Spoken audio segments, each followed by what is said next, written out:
আল্লাহ পাকের বান্দা জাফর বিন আবু তালিবের হাতে ওই মুখেতে পতাকাটা তখন উত্তোলন হয়েছিল। আব্দুল্লাহ ইবনে রাওহা রাদিয়াল্লাহু তাআলা আনহু কয়েকদিন খাওয়া হয়নি, একটা গোশতের টুকরা নিয়ে এক সাইডে দাঁড়িয়ে দাঁড়িয়ে খাচ্ছিলেন। হঠাৎ চিল্লে আওয়াজ আসো, আব্দুল্লাহ ইবনে রাওহা, ইসলামের পতাকাটা জমিনে মাটিতে পড়ে যাবে। তাড়াতাড়ি দৌড়ে গিয়ে ইসলামের পতাকাটা ধরলেন। আল্লাহর বান্দা আব্দুল্লাহ ইবনে রাওহা রাদিয়াল্লাহু তাআলা আনহু মুতার যুদ্ধে ময়দানে যুদ্ধ করতে করতে করতে করতে আল্লাহ পাক তাকে সময় মতো শহীদের দরজা আল্লাহ দান করে দিলেন। হযরত আব্দুল্লাহ ইবনে রাওহা রাদিয়াল্লাহু তাআলা আনহু যুদ্ধের ময়দানে শহীদের পরিপাত করলেন। সকলে বলে ইন্না লিল্লাহি ওয়া ইন্না ইলাইহি রাজিউন। ও বাজরা আমার, ইসলামী পতাকাটা কে ধরবে? রাসূলুল্লাহ সাল্লাল্লাহু আলাইহি বলেছিলেন, বাবা এই তিন সাহাবা যদি শহীদ হয়ে যায়, এদের পরে মুসলমানরা যাকে ভালো মনে করবে ওই মানুষটা ইসলামী পতাকাটা ধরবে। খালিদ বিন ওলীদ রাদিয়াল্লাহু তাআলা আনহু, তাকে সাইফুল্লাহ বলা হয়, দৌড়ে যে পতাকা উত্তোলন করলেন। যে খালিদ বিন ওলীদের নেতৃত্বে উহুদের যুদ্ধে মুশরিকরা বিজয় লাভ করেছিলেন। ওই খালিদ বিন ওলীদ রাদিয়াল্লাহু তাআলা আনহু পতাকাটা ধরলেন। ওই যুদ্ধে 3000 মুসলমানকে এক লোক রোম সম্রাট রোম সৈন্যের সঙ্গে আল্লাহ পাক বিজয় দান করলেন। জোরে বলুন সুবহানাল্লাহ। এ বাবুরা, ভাইরা, বাবাজিরা, জনগণে যুদ্ধে জয়লাভ হয় না, জয়লাভ হয় মনোবলে।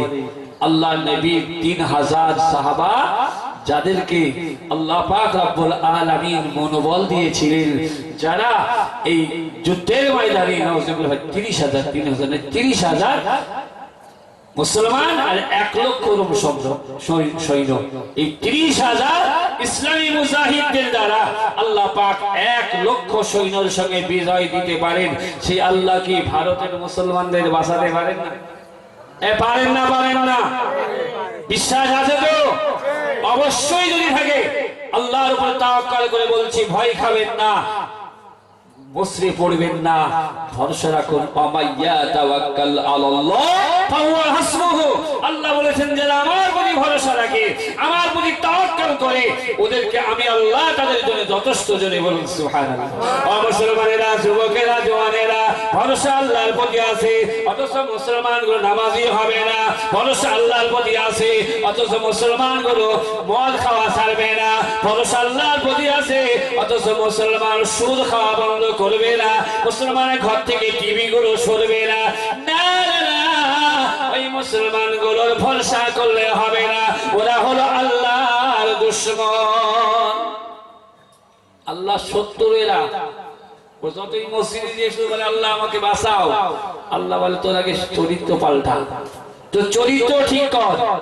ভাই, আমি আপনাদের সবিনয় নিবেদন করে বলবো, মুসলমানদের চরিত্র যদি এইভাবে চলতে থাকে আর মুসলমানরা শুধু আল্লাহর কাছে মসজিদে গিয়ে কাঁদবে, আল্লাহ বলে ওই মুসলমানের দোয়া আমি কবুল করতে পারি না।